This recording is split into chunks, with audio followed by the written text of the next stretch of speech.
শ্রী জয়দীপ চক্রবর্তীর লেখা রহস্য গল্প গগনতীর্থা সিরিজের পরবর্তী নিবেদন রত্নখচিত সপ্তপদী রহস্য। শ্রী জয়দীপ চক্রবর্তী প্রতিলিপির একজন খ্যাতনামা লেখক। ইতিমধ্যেই তার বেশ কয়েকটি বই পাঠককুলের হৃদয় জয় করেছে। আজ আমরা নিয়ে এসেছি রত্নখচিত সপ্তপদী রহস্য। গগন আর তীর্থার জুটি কী করে এই রহস্য সমাধান করলো সেই জানতেই আমরা এই গল্পটি শুনে নেব। গল্পের সূত্রধার হিসেবে রইলাম আমি মনিতা। শুরু হচ্ছে রহস্য গল্প রত্নখচিত সপ্তপদী রহস্য।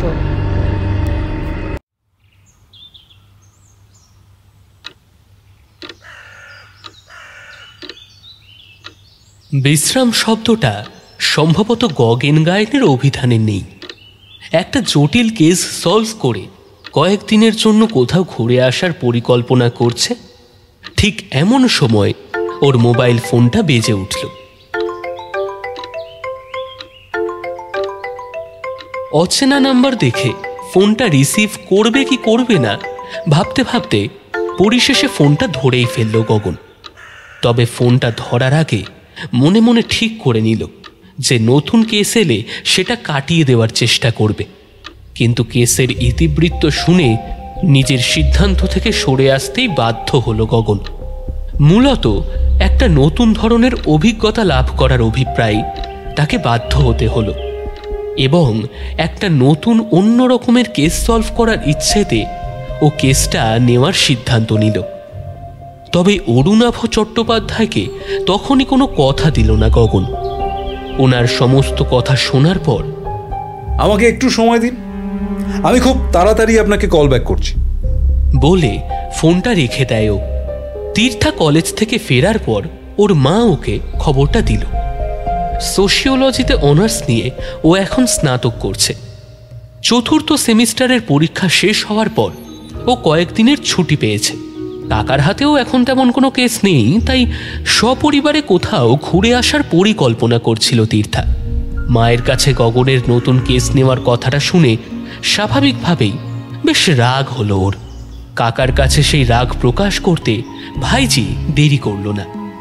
কাকাই, তুমি নাকি আবার নতুন কেস নিয়েছো? হ্যাঁ নিয়েছি, বেশ ইন্টারেস্টিং কেস, তাই আর না করতে পারলাম না। রাখো তোমার ইন্টারেস্টিং কেস, পরীক্ষা শেষ হয়েছে, তাই ভেবেছিলাম সবাই মিলে কাছে পিঠে কোথাও ঘুরে আসবো, আর তুমি নতুন কেস নিয়ে নিলে। এরপর পড়াশোনা পুরোদমে শুরু হয়ে গেলে আমি আর কোথাও বেরোতে পারবো? আরে সেই জন্যই তো কেসটা নিলাম। রথ দেখা আর কলা বেচা দুটোই একসঙ্গে হবে রে। সে কিরকম? বীরভূমের চণ্ডীপুর গ্রামের জমিদার বাড়ি থেকে অরুণাভ চট্টোপাধ্যায় ফোন করেছিলেন। আমরা যে স্মৃতিকণা দেবীর গুপ্তধন উদ্ধার করেছিলাম সেই খবরটা উনি পেয়েছেন, তাই আমার ফোন নাম্বার জোগাড় করে আমাকে ফোন করেছিলেন। আবার আমাদের কোন গুপ্তধন উদ্ধার করতে হবে কাকাই? না, এবার ঠিক গুপ্তধন উদ্ধার নয়। 1700 শতকের বাংলার অমরপুর রাজ্যের রানী কীর্তিমালার মাথার মুকুট রত্নখচিত সপ্তপর্ণী সম্প্রতি চুরি হয়ে গেছে, সেটাই খুঁজে বার করতে হবে আমাদের। 17 শতকের হারিয়ে যাওয়া রানীর মুকুট আমরা এখন খুঁজে বার করব? না না, ঘটনাটা ঠিক তেমন নয়। ব্রিটিশদের হাত থেকে এই মহামূল্যবান মুকুট রত্নখচিত সপ্তপর্ণী রক্ষা করার জন্য রানী কীর্তিমালা সেটিকে বিশেষ স্থানে লুকিয়ে রেখেছিলেন এবং তার পরবর্তী প্রজন্ম যাতে এটি খুঁজে পায় সেজন্য গুপ্ত সংকেত রেখেও গিয়েছিলেন উনি। অরুণাভ চট্টোপাধ্যায়ের প্রপিতামহ নিজের বুদ্ধি ও দক্ষতার সাহায্যে সেই রত্নখচিত সপ্তপর্ণী খুঁজে পান। তারপর উনি সেটিকে কঠোর পাহারার মধ্য দিয়ে জমিদার বাড়িতে রেখে দেন। এবার বিজ্ঞানের অগ্রগতির সঙ্গে সঙ্গে সেই পাহারা আরও উন্নত ও কঠোর হয়ে দাঁড়ায়। তবে সকল সুরক্ষা ব্যবস্থাকে উপেক্ষা করে এই রত্নখচিত সপ্তপর্ণীটি চুরি হয়ে যায়। অরুণাভ চট্টোপাধ্যায়ের অনুরোধ যে আমরা কয়েকদিন ওনাদের গ্রামে থেকে এই মুকুটটি যেন উদ্ধার করি, আর এর জন্য উনি যথাযথ পারিশ্রমিকও আমাদের দেবেন। বাহ, তাহলে তো বেড়ানো আর রহস্য উদ্ঘাটন একসাথেই হবে কাকাই। হ্যাঁ সে তো হবে, কিন্তু তোর বাবা মা তো আমার সাথে এই রহস্য উদ্ঘাটন করতে যেতে রাজি হচ্ছে না। তাদের বক্তব্য আমরা দিনরাত চোরের পেছনে ছুটলে তাদের বেড়ানোর আনন্দটাই যে মাটি হয়ে যাবে। তাহলে আমরা দুজনেই বেরিয়ে পড়ি, চলো। বাবা মাকে নিয়ে তুমি পরেও কোথাও ঘুরে আসতে পারবে, কিন্তু আমার পড়াশোনা পুরোদমে শুরু হয়ে গেলে আমি কোথাও যেতে পারবো না। হ্যাঁ, তোর মাও সে কথাই বলেছে। তাহলে আর কি, ব্যাগপত্র গুছিয়ে নে।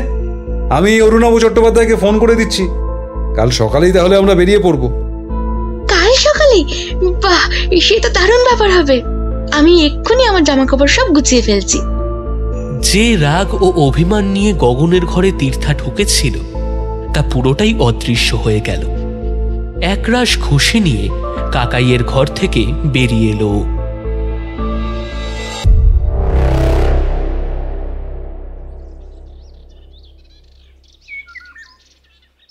যত তাড়াতাড়ি সম্ভব চণ্ডীপুরে চলে আসুন। হাওড়া থেকে আদ্রা, শতাব্দী বা ওই হাওড়া রামপুরহাট এক্সপ্রেস ধরে শিউরি স্টেশনে নামতে হবে, আর সেখানে আপনাদের জন্য গাড়ি পাঠিয়ে রাখবো আমি। না অরুণাভ বাবু, আমি চণ্ডীপুরে ট্রেন রুটে যেতে চাইছি না। মানে আমি নিজে গাড়ি ড্রাইভ করেই চণ্ডীপুরে পৌঁছাতে চাই। এর কারণ দুটো। প্রথমত, একদিন আগে টিকিট কেটে রিজার্ভেশন পাওয়াটা সহজসাধ্য নয়। আর দ্বিতীয় কারণটা হলো, নিজের গাড়ি থাকলে প্রয়োজন মতো আশেপাশে সহজে ঘুরে বেড়ানো যাবে, যেটা তদন্তের জন্য অত্যন্ত প্রয়োজন।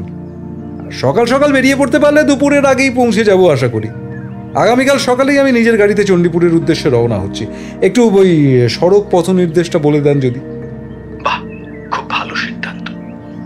NH-19 অর্থাৎ ওই পুরনো জিটি রোড ধরে বর্ধমান পর্যন্ত আসতে হবে।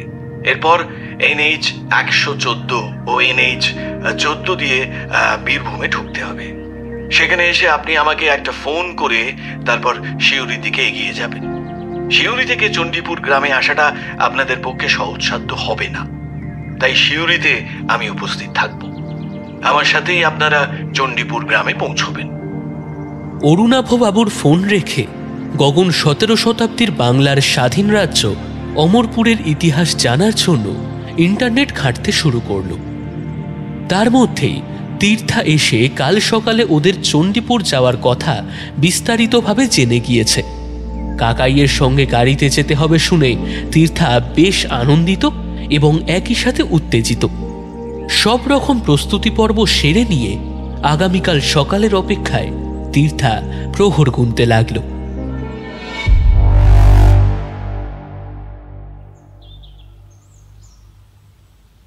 পরদিন সকালে গগন যত তাড়াতাড়ি রওনা হবে বলে ভেবেছিল, বাস্তবে সেটা সম্ভব হয়ে উঠল না। নিজে তৈরি হয়ে তীর্থাকে তৈরি করিয়ে সবকিছু গোছগাছ করে এবং চা বিস্কুট খেয়ে বেরোতে বেরোতে একটু দেরি হয়ে গেল ওর। অরুণাভ চট্টোপাধ্যায়ের কথা মতো NH-19 ধরে বর্ধমানে এলো ওরা।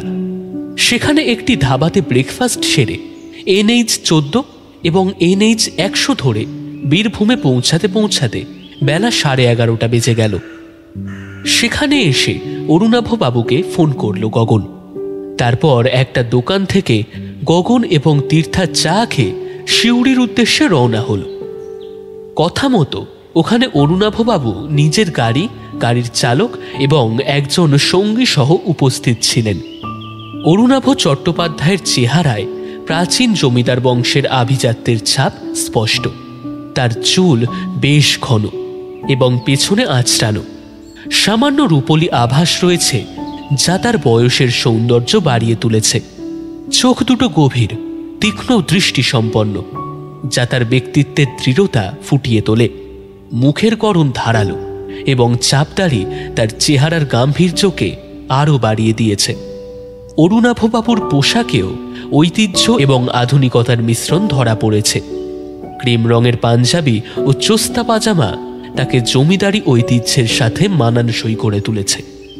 অরুণাভ বাবুর সঙ্গে যে রয়েছে তার নাম শৈলেন্দ্রনাথ, একজন দৃঢ়চেতা ও বিশ্বস্ত ব্যক্তি। বহু বছর ধরে এই জমিদার বাড়িতে ও কাজ করে চলেছে। গগন এবং তীর্থাকে স্বাগতম জানিয়ে এবং সৌজন্যমূলক কিছু কথাবার্তা বলে আবার গাড়িতে উঠে পড়লেন অরুণাভ বাবু। গাড়ি এগিয়ে চলল চণ্ডীপুর জমিদার বাড়ির দিকে। গগন সেই গাড়িকেই অনুসরণ করল। শিউরি থেকে চণ্ডীপুর গ্রামে যাওয়ার রাস্তাটা সবুজ গ্রামীণ পরিবেশে ঘেরা। আঞ্চলিক রাস্তাগুলো পিচ ঢালা হলেও মাঝে মধ্যে কাঁচা পথেও গাড়ি চালাতে হলো গগনকে। অরুণাভ বাবুর গাড়ির সামনে আর গগন তার গাড়িকে অনুসরণ করে চলেছে। পথের দুপাশে ছোট ছোট ক্ষেত, তালগাছের সারি এবং মাঝে মাঝে পুরনো বাঁশবন দেখা যাচ্ছে। তীর্থার নজর এই সবুজের দিকে। গ্রামটির নির্ভেজাল প্রাকৃতিক পরিবেশ ওকে বেশ মুগ্ধ করেছে। রাস্তার পাশে কিছু গ্রামীণ দোকানপাট ও বিভিন্ন গাছের সারি দেখা গেল। চণ্ডীপুর গ্রামের কাছাকাছি এলে রাস্তার ধারেই গ্রামের মানুষদের সহজ সরল জীবনযাত্রার ছবি গগন ও তীর্থার নজরে পড়ল।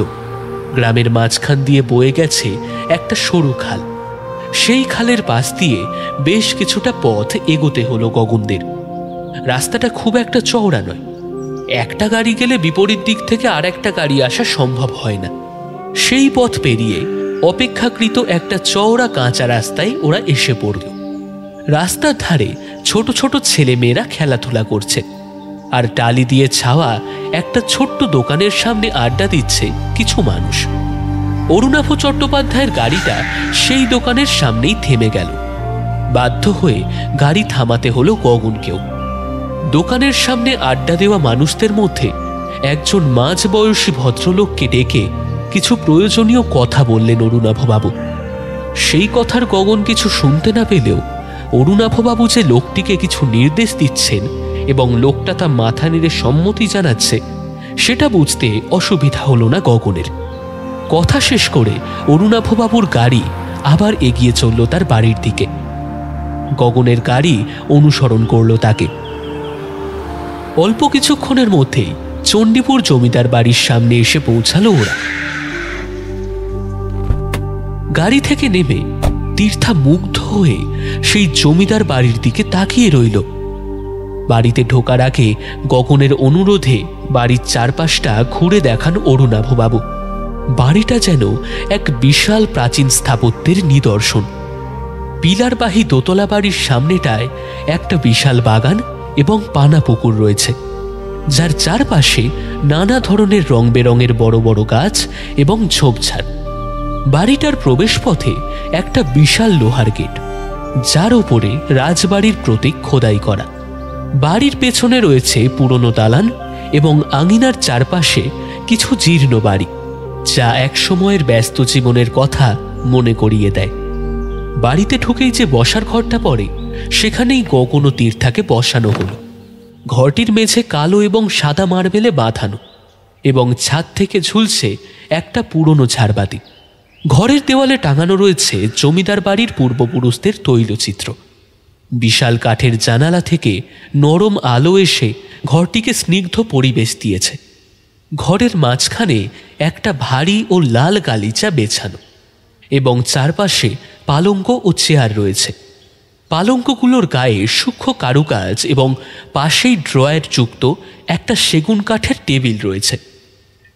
ওরা চেয়ারে বসার অল্পক্ষণের মধ্যেই অরুণাভ চট্টোপাধ্যায়ের স্ত্রী মণিদীপা একটি ট্রেতে শরবত ভরা দুটো রূপোর গ্লাস সাজিয়ে নিয়ে ঘরে ঢুকলেন।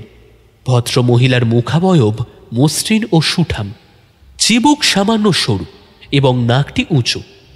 তার গালের বাঁ পাশে ঠোঁটের একটু ওপরে একটা ছোট্ট কালো তিল রয়েছে, যা তার সৌন্দর্যের মধ্যে একটি বিশেষ আকর্ষণ যোগ করেছে। ওনার চেহারাতেও বেশ একটা আভিজাত্যের ছাপ রয়েছে। গগন আর তীর্থার হাতে শরবতের গ্লাস তুলে দিয়ে ভদ্রমহিলা বললেন, এখন বেলা অনেকটাই গড়িয়ে গিয়েছে। এই শরবতটুকু খেয়ে আপনারা মুখ হাত ধুয়ে মধ্যাহ্নভোজন সেরে নিন। হ্যাঁ, আপনারা অনেকটা পথ জার্নি করে এসেছেন, তাই এখন আর কোনো কথা নয়। আপনারা একটু ফ্রেশ হয়ে মধ্যাহ্নভোজন সেরে নিন, তারপর কাজের কথায় আসা যাবেক্ষণ। গগন এবং তীর্থা দুজনেরই বেশ খিদে পেয়েছিল, তাই অরুণাভ ও তার স্ত্রীর কথা মতো শরবতের গ্লাস শেষ করে হাত মুখ ধুয়ে মধ্যাহ্নভোজনে ওরা বসল। মেনুতে রয়েছে সাদা বাসমতি চালের ভাত, শুক্তো, ঘন মুসুরির ডাল, সাথে পোস্ত এবং ছোটো ছোটো করে আলু ভাজা। এর সাথেই রয়েছে পুকুর থেকে ধরা টাটকা কাতলা মাছের ঝোল, পাঁঠার মাংস, কাঁচা আমের চাটনি আর শেষ পাতে বাড়ির পাতা দই। সবকটা মেনুই যৎসামান্য পরিমাণে নিয়ে খাওয়া শেষ করল গগন এবং তীর্থা। মধ্যাহ্নভোজন শেষ হলে অরুণাভবাবু গগন এবং তীর্থাকে নিয়ে বসার ঘরে বসলেন। তারপর বললেন, প্রথমে যে জিনিসটা চুরি হয়েছে তার ছবি দেখাই আপনাদের। কথা বলতে বলতে রত্নখচিত সপ্তপর্ণী মুকুটের ছবি বের করে অরুণাভবাবু গগন আর তীর্থাকে দেখালেন। এক নজরে কিছুক্ষণ ছবিটার দিকে তাকিয়ে থেকে রত্নখচিত সপ্তপর্ণীটি বেশ ভালোভাবে পর্যবেক্ষণ করল গগন। তীর্থাও চেষ্টা করল ছবিটিকে যথাসম্ভব খুঁটিয়ে দেখার। একটি লাল মখমল কাপড়ের ওপর মুকুটটি রাখা হয়েছে। এটি যে একটি শৈল্পিক নিদর্শন সে ব্যাপারে কোনো সন্দেহ নেই। বেশ কিছু মূল্যবান রত্ন বসানো রয়েছে এই রত্নখচিত সপ্তপর্ণীতে। ছবিটি ভালোভাবে পর্যবেক্ষণ করে গগন মোবাইল ফোনটি অরুণাভ চট্টোপাধ্যায়কে ফিরিয়ে দিল। উনি ওনার ফোনটি পাঞ্জাবির পকেটে ঢুকিয়ে নিলেন। তারপর বলে চললেন এই মুকুটের ইতিহাস। 17 শতকে বাংলায় অমরপুর নামে একটি স্বাধীন রাজ্য ছিল। রানী কীর্তিমালার শাসনকালে এই সাম্রাজ্য যথেষ্ট সমৃদ্ধি লাভ করেছিল। কীর্তিমালা ছিলেন একজন বুদ্ধিমতী, সাহসী ও কূটনৈতিক দক্ষতা সম্পন্না রানী। তার সময় একাধিক রাজ্যের সঙ্গে চালু হয়েছিল বাণিজ্য ও সাংস্কৃতিক বিনিময়। ফলস্বরূপ রানীর শাসনকালে অমরপুর রাজ্য অর্থনৈতিক ও সাংস্কৃতিক দিক থেকে বেশ সমৃদ্ধি লাভ করেছিল। রানী কীর্তিমালা তার শাসনকালে বহু মূল্যবান রত্ন সংগ্রহ করেছিলেন। কিছু রত্ন উনি বিভিন্নভাবে পুরস্কার স্বরূপ পান। বেশ কয়েকটি রত্ন সংগ্রহ করেন বিভিন্ন রাজ্য জয়ের মাধ্যমে। সেই সকল রত্ন থেকে মূল্যবান 7টি রত্ন বেছে নিয়ে সেগুলো দিয়ে উনি একটি মুকুট তৈরি করান। রানী কীর্তিমালা যার নাম দেন রত্নখচিত সপ্তপর্ণী। এটা ছিল একটি শৈল্পিক মুকুট, যার 7টি চূড়া 7টি পাতার মতো দেখতে। প্রতিটি চূড়ায় একটি করে মূল্যবান রত্ন বসানো ছিল। প্রথম চূড়াতে বসানো ছিল একটি পান্না, যা শিল্পকলার প্রতীক হিসেবে ব্যবহৃত হতো। এটি রাজ্যের সুদক্ষ কারিগরদের কাজের জন্য রানী সম্মান স্বরূপ লাভ করে। দ্বিতীয় চূড়াতে বসানো ছিল রক্তিম রুবি, যা কৃষির প্রতীক হিসেবে ব্যবহৃত হতো। এটি রাজ্যের উর্বর জমির প্রচুর ফসল উৎপাদনের কথা স্মরণ করিয়ে দেয়। একটি প্রতিবেশী রাজ্য জয় করে রানী কীর্তিমালা এই রত্ন সংগ্রহ করেন। তৃতীয় চূড়াটি ছিল হিরে দিয়ে তৈরি, যা শিক্ষার প্রতীক। অমরপুর রাজ্যে শিক্ষার প্রচলন ও বিদ্যানের সমাদর করার জন্য রাজ্যের পণ্ডিত ব্যক্তিগণ এই মূল্যবান রত্নটি রানীর হাতে তুলে দেন। চতুর্থ চূড়াতে ছিল একটি বিরল নীলকান্তমণি, যা বাণিজ্যের প্রতীক। রানী কীর্তিমালা এই রত্নটি একটি দূরবর্তী রাজ্যের সাথে বাণিজ্যিক চুক্তির সময় উপহার হিসেবে পান। পঞ্চম চূড়াতে ছিল সাদা মুক্তা, যা ধর্ম ও আধ্যাত্মিকতার প্রতীক ছিল। এই মুক্তা স্থানীয় পুরোহিতগণ রানীকে উপহার দেন। ষষ্ঠ চূড়াতে বসানো ছিল লাল প্রবাল, যা সামরিক শক্তি ও রণকৌশলের প্রতীক। রানী কীর্তিমালা তার শাসনকালে বহু যুদ্ধ জিতেছিলেন। তেমনি কোনো রাজ্য জয় করে রানী এই রত্নটি লাভ করেন। সপ্তম চূড়ায় ছিল একটি বিরল হালকা সবুজ হীরা, যা ঐক্যের প্রতীক। রাজ্যের বিভিন্ন সম্প্রদায়ের মধ্যে ঐক্য বজায় রাখার জন্য প্রজারা রানীকে এটি উপহার দেয়। এরপর ব্রিটিশ শাসনের সময় এই মহামূল্যবান মুকুটটি অমরপুরের রাজপ্রাসাদ থেকে রহস্যজনকভাবে একদিন সকলের চোখ এড়িয়ে অদৃশ্য হয়ে যায়। এমনকি এই ঘটনা প্রাসাদের বিশ্বস্ত দেহরক্ষীদেরও নজরে পড়ে না। কিংবদন্তি বলে রানী কীর্তিমালা তার শেষ সময়ের কয়েকদিন আগে মুকুটটি কোনো গোপন স্থানে লুকিয়ে রাখেন এবং তার পরবর্তী প্রজন্মের হাতে এটি যাতে নিরাপদে ফিরে আসে সেই জন্য উনি কিছু সংকেত লিখে যান। এরপর বহু বছর কেটে যায়। রত্নখচিত সপ্তপর্ণী লুকায়িত অবস্থাতেই থেকে যায়। 19 শতকে বীরভূম জেলার চণ্ডীপুর গ্রামের জমিদার রুদ্রনারায়ণ চট্টোপাধ্যায় সেই সংকেত খুঁজে পান। তিনি তার জ্ঞান বুদ্ধি কাজে লাগিয়ে এবং বেশ পরিশ্রম করে এই সপ্তচূড়া রত্নমালা উদ্ধার করেন। এরপর থেকে এই রত্নখচিত সপ্তপর্ণী মুকুটটি সযত্নে ও বিশেষ পাহারা সহযোগে এই জমিদার বাড়িতেই রয়ে যায়। তবে এত কঠোর পাহারা ও প্রতিবন্ধকতা এড়িয়ে গত সপ্তাহে নবান্ন উৎসবের দিন এই মুকুট চুরি হয়ে যায়। বুঝতে পারি যে এটি যে বা যারা চুরি করেছে তারা খুব সাধারণ মস্তিষ্কের মানুষ নয়, তাই এই চোরকে ধরা পুলিশের পক্ষে সম্ভব হবে না।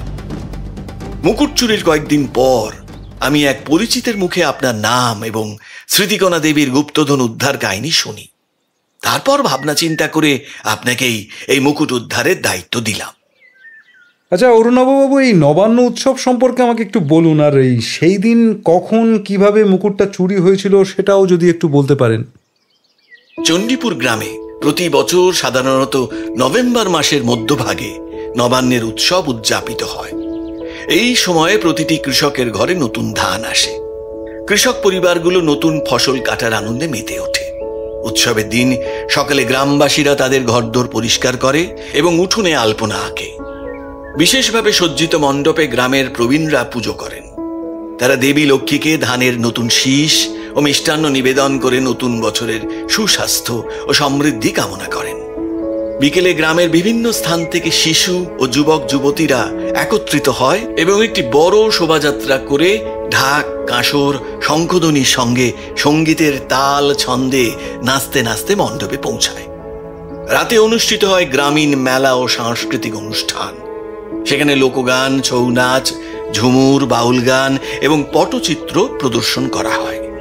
এছাড়াও নতুন চালের পিঠে, পুলি, পায়েস এবং নাড়ু বিতরণ করা হয়। নবান্নের মেলাতে গ্রামের বিভিন্ন স্থানীয় হস্তশিল্প, মাটির পুতুল, বাঁশের তৈরি সামগ্রী এবং বাচ্চাদের খেলনাও বিক্রি হয়। গ্রামের মানুষরা জমিয়ে কেনাকাটা করে এবং একে অপরের সঙ্গে আনন্দ ভাগাভাগি করে।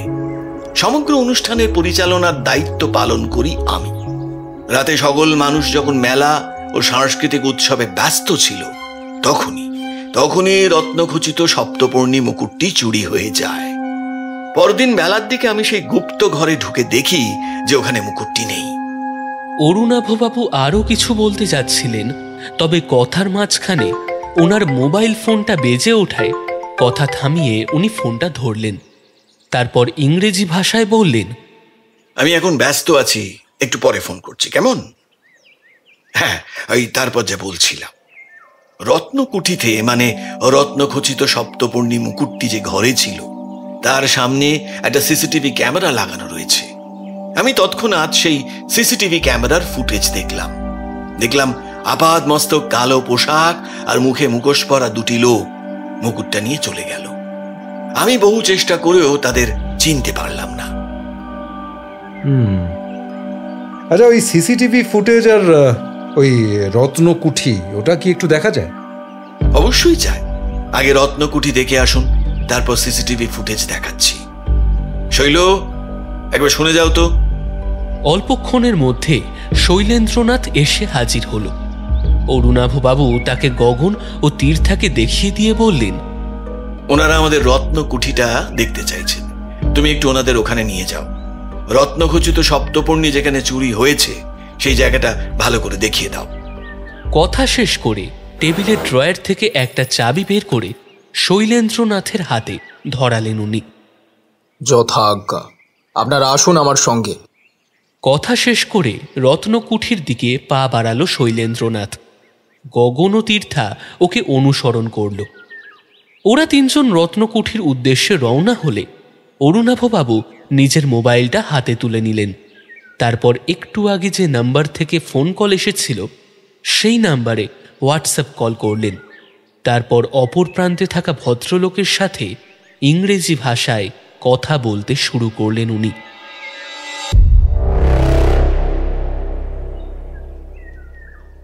বসার ঘর থেকে অন্দরমহলে যাওয়ার মোট দুটি দরজা রয়েছে।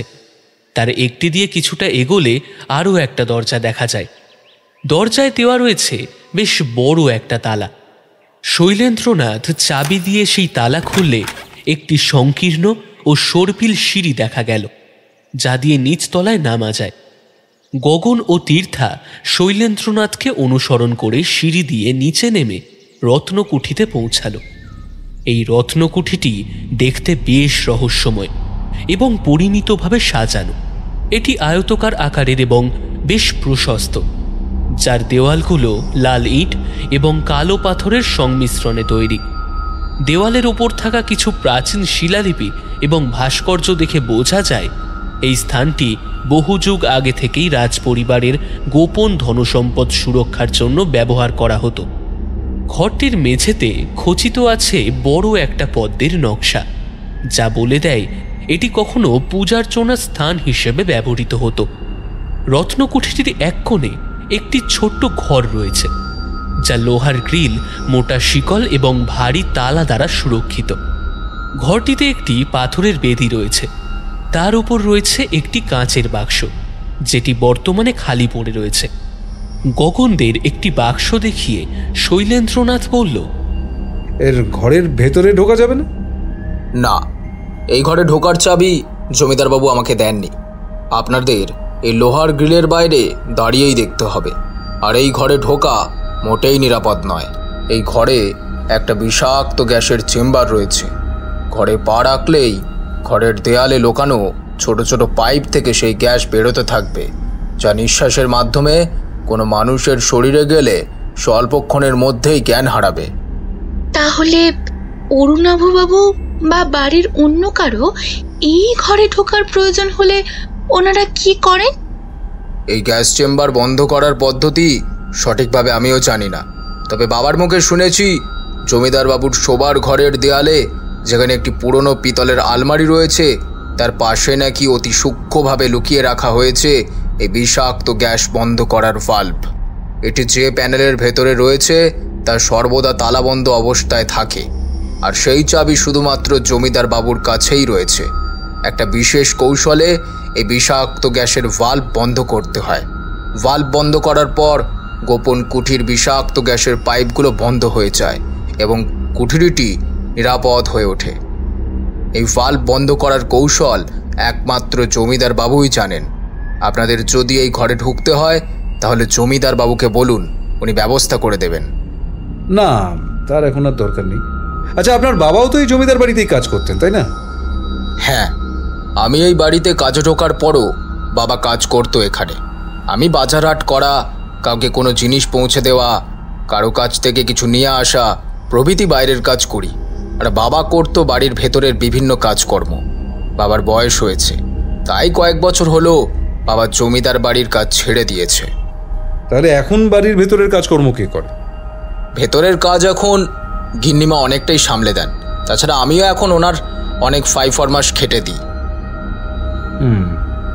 আচ্ছা, এই বাড়িতে এখন অরুণাভবাবু, ওনার স্ত্রী আর তুমি ছাড়া আর কেউ থাকে না, তাই তো? না, জমিদার বাবুর ছেলে কলকাতায় থেকে পড়াশোনা করে। আগে জমিদার বাবুর কাকা সপরিবারে থাকতেন এই বাড়িতে। সম্পত্তি ভাগের পর তারাও আর থাকেন না। তবে কাকার ছেলে সুকমল বাবু মাঝে মধ্যে আসে এই গ্রামে। নবান্ন উৎসবের দিনও নাকি উনি এসেছিলেন এখানে, তবে এই বাড়িতে আসেননি, তাই আমাদের সাথে দেখা হয়নি। গ্রামের কয়েকজনের মুখে শুনলাম তারা নাকি ওনাকে মেলাতে দেখেছেন। তোমার বাবা এখন কেমন আছেন? ভালো, 80-র ওপরে বয়স হলেও হাঁটা চলা, নিজের কাজকর্ম সবই করতে পারে। তা তোমাদের বাড়িটা এখান থেকে কত দূরে? মাইল খানেকের পথ। ও, কাল একটু গ্রামটা ঘুরে দেখার ইচ্ছা আছে। ফেরার পথে তোমার বাবার সাথে একবার দেখা করে আসবো। তুমি নিয়ে যাবে তো? কেন যাব না? জমিদার বাবুকে বলবেন, উনি অনুমতি দিলে অবশ্যই যাব।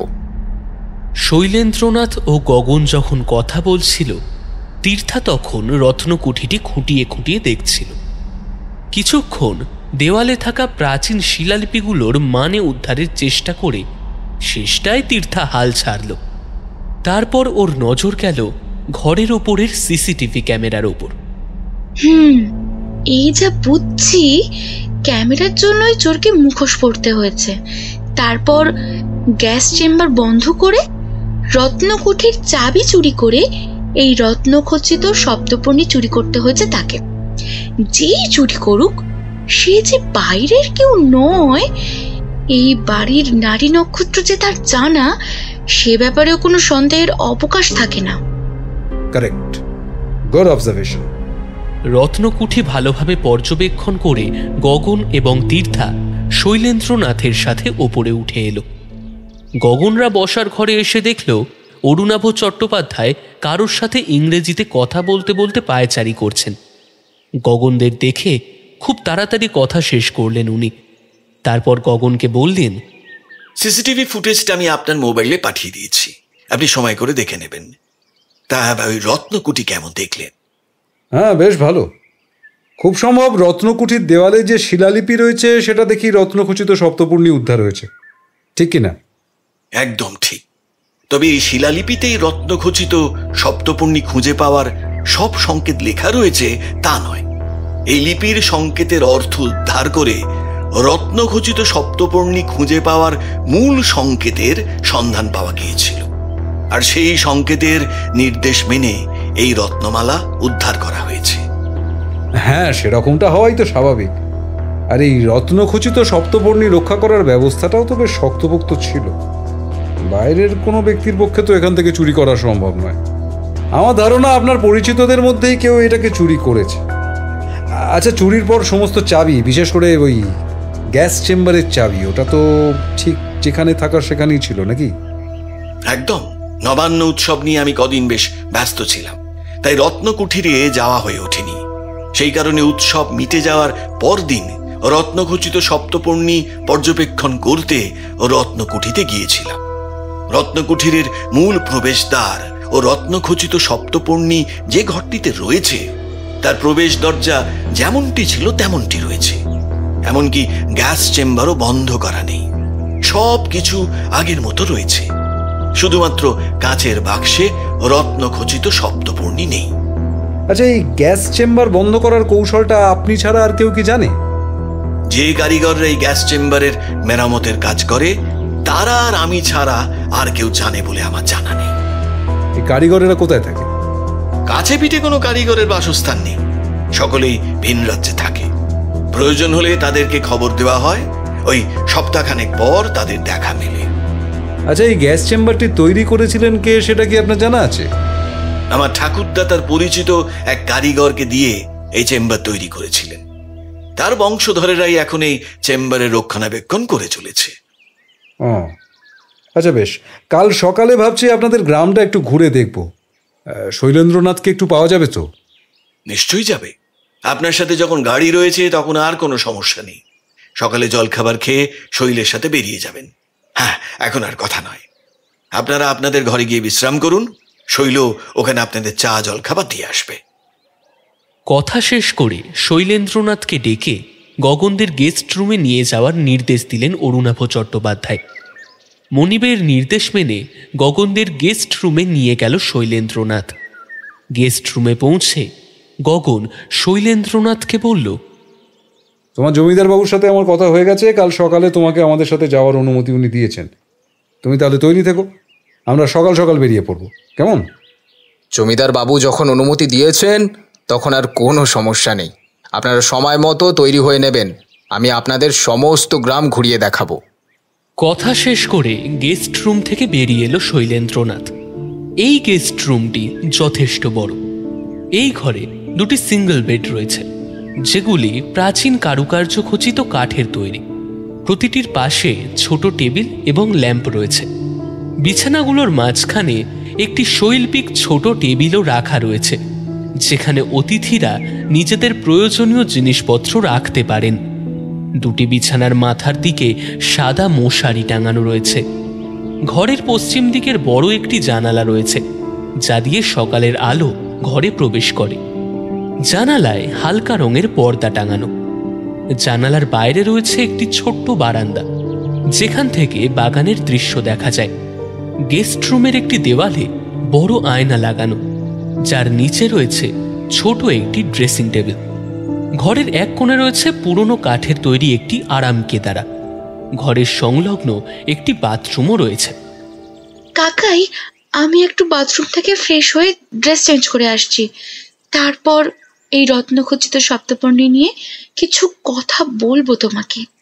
হ্যাঁ, তুই তাড়াতাড়ি ফ্রেশ হয়ে আয়, আমাকে ওই ধরাচুরো ছেড়ে ফ্রেশ হতে হবে। এই শার্ট প্যান্ট পরে আর কতক্ষণ থাকা যায়?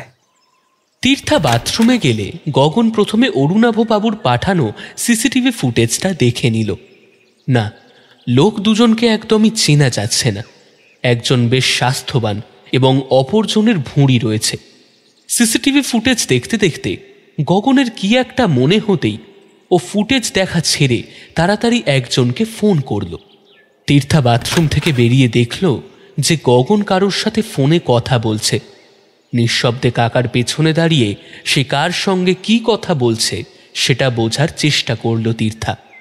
আরে হ্যাঁ, সে তো জানি, তোমার কাজের ওপর ভরসা আছে বলেই তো তোমাকে ফোন করলাম। তুমি কল লিস্টটা তাড়াতাড়ি পাঠাও, আমি এখন রাখছি, কেমন? গগনের ফোনের শেষ কথাগুলো শুনে তীর্থার মনের কৌতূহল যেন আরও বেড়ে গেল। ও সরাসরি কাকাকে জিজ্ঞেস করল, তুমি ফোনে কার সাথে কথা বলছিলে কাকাই? বলছি, সব বলছি, তার আগে আমাকে একটু বাথরুম থেকে ঘুরে আসতে দে। কাকাই তাড়াতাড়ি বেরো, তোমার চা যে ঠান্ডা হয়ে যাচ্ছে। তীর্থার এই তাড়া দেওয়ার আসল উদ্দেশ্য অবশ্য ওর কাকাকে গরম চা খাওয়ানো নয়। গগন কার সাথে ফোনে কি বিষয় নিয়ে কথা বলছিল, এই চুরির ব্যাপারে গগনের কি মন্তব্য, কি বক্তব্য ইত্যাদি জানার জন্যই কাকাকে তাড়াতাড়ি বাথরুম থেকে বের করতে চাইছে তার ভাইজি। গগন বাথরুম থেকে বেরিয়ে আয়নার সামনে দাঁড়িয়ে চুল আঁচড়াতে আঁচড়াতে তীর্থাকে জিজ্ঞেস করল, আমি কিছু বলার আগে তুই আমাকে বলতো, এখানে আসার পর ঘটে যাওয়া ঘটনাগুলোর মধ্যে তোর কি অস্বাভাবিক কিছু লেগেছে? এই জমিদার বাড়িটাই তো স্বাভাবিক নয়। এত বড় বাড়িতে মাত্র 3টে প্রাণী থাকে। জমিদার বাড়িতে তো লোকজন, চাকর বাকর ভর্তি থাকবে। তাছাড়া গ্রামের লোকজনও এখানে খুব একটা আসে বলে তো মনে হয় না। তীর্থার কথা শুনতে শুনতে খাটে বসে একটা চায়ের কাপে চুমুক দিল গগন। তীর্থা ওর চায়ের কাপ হাতে নিয়ে বসে রয়েছে। ওর অপলক দৃষ্টি কাকার দিকে নিবদ্ধ। গগন সেই দিকে কোনো রকম দৃষ্টিপাত না করে চায়ে আর একটা চুমুক দিয়ে বলল, না, চাটা সত্যি বেশ ভালো বানিয়েছে। দুধ রাখো তো তোমার চা। তুমি এতক্ষণ কার সাথে কথা বলছিলে বলবে? কি বলি বলতো তোকে? একটা অজ পাড়া গায়ে বসে একজন লোক কারোর সাথে দীর্ঘক্ষণ ধরে ইংরেজিতে কথা বলে চলেছে। এটা কি তোর কাছে কোনো অস্বাভাবিক কিছু মনে হলো না? এতে অস্বাভাবিকের কি দেখলে কাকাই? একজন শিক্ষিত বাঙালি অপর কোনো শিক্ষিত নন বেঙ্গলির সাথে ইংরেজিতে কথা বলতেই পারে। জমিদারের ছেলে শহরে পড়াশোনা করে, সেই কলেজে বা হোস্টেলে কারোর সাথে কথা বলছে হয়তো। তেমন কিছু হলে তো সাধারণ কলই করতো, হোয়াটসঅ্যাপ কল করে তো কথা বলতো না। তাছাড়া ছেলের কলেজ সংক্রান্ত কোনো কল হলে আমাদের সামনে কথা বলতে কোনো অসুবিধাও হওয়ার কথা নয়। তাহলে পরে ফোন করছি বলে ফোন কেটে তারপরে আমাদের অনুপস্থিতিতে কথা বলার কোনো প্রয়োজন ছিল কি? তাহলে কাকাই তুমি মনে করছো? না, এখনো কিছু মনে করছি না, তবে ব্যাপারটা ঠিক স্বাভাবিক নয়। তাই অরিত্রকে অরুণাভ চট্টোপাধ্যায়ের ফোন নাম্বারটা দিয়ে ওনার কল লিস্টটা বার করতে বললাম। এতক্ষণ ফোনে ওর সাথেই কথা বলছিল।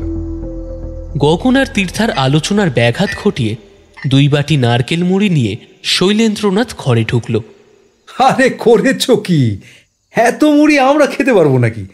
তুমি একটা বাটি বরং নিয়ে যাও, আমাদের দুজনের এই একটা বাটিতেই হয়ে যাবে। কিরে? গগনের কথায় একটা বাটি তুলে নিয়ে শৈলেন্দ্রনাথ ঘর থেকে বেরিয়ে গিয়ে দাঁড়িয়ে গেল। তারপর গগনকে জিজ্ঞেস করল, আপনারা ডিনারে ভাত খাবেন না রুটি? রুটি, আমার জন্য 3টে রুটি, আর সঙ্গে যে কোনো তরকারি হলেই হবে। তীর্থা, তুই কটা খাবি? আমার জন্য 3টে রুটি রেখো। বেশ, তাহলে রুটি আর দেশি মুরগির ঝোল করছি রাতে। কথাটা বলে সম্মতির জন্য গগনের দিকে তাকালো শৈলেন্দ্রনাথ। ঘাড় নেড়ে এবং বৃদ্ধাঙ্গুলি তুলে সম্মতি প্রকাশ করল গগন। সেটা দেখে শৈলেন্দ্রনাথ ঘর থেকে বেরিয়ে গেল। ও বেরিয়ে যাওয়ার পর তীর্থা গগনকে বলল, কাকাই তুমি এই শৈলেন্দ্রনাথকেও ভালো করে জিজ্ঞাসাবাদ করো। অনেকদিন ধরে ও এই জমিদার বাড়িতে আছে, অনেক খবর ওর জানা থাকতে পারে। হ্যাঁ, প্রাথমিকভাবে তো ওকে জিজ্ঞাসাবাদ করেইছি। তাছাড়া ও তো এই বাড়িতেই আছে, দরকার মতো ডেকে নেওয়া যাবে। কাল শৈলেন্দ্রনাথের বাবার সাথে কথা বলে দেখি উল্লেখযোগ্য কোনো খবর পাওয়া যায় কিনা। নারকেল মুড়ি তীর্থা আগে কখনো খায়নি। গগনের দেখা দেখি একগাল মুড়ি মুখে দিয়ে কাকাকে জিজ্ঞেস করল, তুমি কাল হঠাৎ শৈলদার বাবার সাথে কথা বলতে চাইলে কেন? উনি পুরনো লোক, এই জমিদার বাড়িতে অনেকদিন কাজ করেছেন। আশা করি এখানকার অনেক ইতিহাসই ওনার জানা আছে।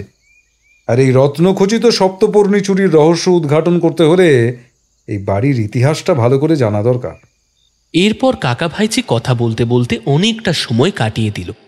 রত্নখচিত সপ্তপর্ণী রহস্য ও আজ সারা দিনের নানান অভিজ্ঞতা নিয়ে আলোচনা করতে করতে এক বাটি মুড়ি যে কখন শেষ হয়ে গেল ওরা টেরও পেল না।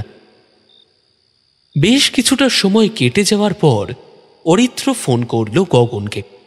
আজ দুপুরে অরুণাভ চট্টোপাধ্যায়কে যিনি ফোন করেছিলেন তিনি এদেশের বাসিন্দা নন, শুধু লন্ডন থেকে ফোনটা এসেছিল। তবে শুধু আজ নয়, মাসখানেকের মধ্যে বেশ কয়েকবার ওই নম্বর থেকে অরুণাভবাবুকে ফোন করা হয়েছে। গগন যখন অরিত্রের সাথে ফোনে কথা বলছিল সেই সময় শৈলেন্দ্রনাথ এসে ডিনারের জন্য ওদের ডেকে দিয়ে গেছে। তাই এই ব্যাপারটা নিয়ে তীর্থার সাথে কোনো কথা বলতে গগন পারল না। ফোন সেরেই ওদের ডিনারে যেতে হলো। রাতের মেনু পূর্ব নির্ধারিত, রুটি ও দেশি মুরগির মাংস। দুপুরের মতো রাতেও পরিবেশনের দায়িত্বে রয়েছেন জমিদার গিন্নি মণিদীপা। মণিদীপার পরিবেশন করার সময় গগনের নজর হঠাৎই ওর ডান হাতের দিকে চলে গেল। ডান হাতের অনামিকায় আংটিটি এখন নেই, অথচ আজ দুপুরেও ওটা লক্ষ্য করেছে গগন। দীর্ঘদিন একটি আঙুলে আংটি পরবার পর সেটি খুলে নিলে আঙুলে যে দাগের সৃষ্টি হয়, তেমন দাগ মণিদীপা চট্টোপাধ্যায়ের অনামিকায় স্পষ্টভাবে ফুটে রয়েছে। বেশি সময় সেখানে দৃষ্টিপাত না করে নিজের খাওয়াতে মন দিল গগন। ওদের খাওয়া চলাকালীন অরুণাভ চট্টোপাধ্যায় ডাইনিং হলে এসে সৌজন্যমূলক আপ্যায়ন করে গেলেন। রাতের খাওয়া শেষ করে গগন এবং তীর্থা ওদের ঘরে ফিরে এলো। ঘরে ঢুকে দরজা বন্ধ করে গগন তীর্থাকে বলল, আমি যে সন্দেহটা করেছিলাম সেটাই ঠিক। অরুণাভ বাবুকে যিনি আজ দুপুরে ফোন করেছিলেন আর যার সাথে উনি আমাদের অনুপস্থিতিতে ফোন করে কথা বলছিলেন তিনি এদেশের অধিবাসী নন। অরিত্র বলল এই বিদেশি ভদ্রলোকের সাথে নাকি 1 মাস যাবৎ অরুণাভবাবু নিয়মিতভাবে কথা বলে চলেছেন। হঠাৎ একজন বিদেশি ভদ্রলোকের সাথে অরুণাভ চট্টোপাধ্যায়ের কী প্রয়োজন পড়ল সেটা তো আমাদের খুঁজে বার করতে হবে। তাছাড়া হঠাৎ মণিদীপা দেবীর হাতের আংটিটা উধাও হলো কেন সেটাও তো জানা দরকার। এখন শুয়ে পড়, কাল একটু সকাল সকাল উঠতে হবে, অনেক কাজ রয়েছে। কাকার কথা মতো নিজের বিছানায় শুয়ে পড়ল তীর্থা।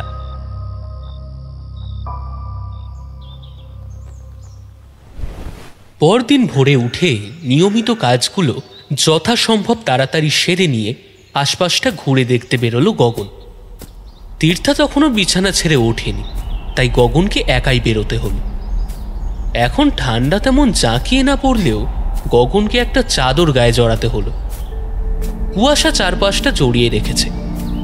এক ধরনের নিস্তব্ধতা ও ঠান্ডা বাতাস ভিজিয়ে রেখেছে পরিবেশকে। গগন ধীরে ধীরে পা ফেলে গ্রামের পথে এগিয়ে চলল।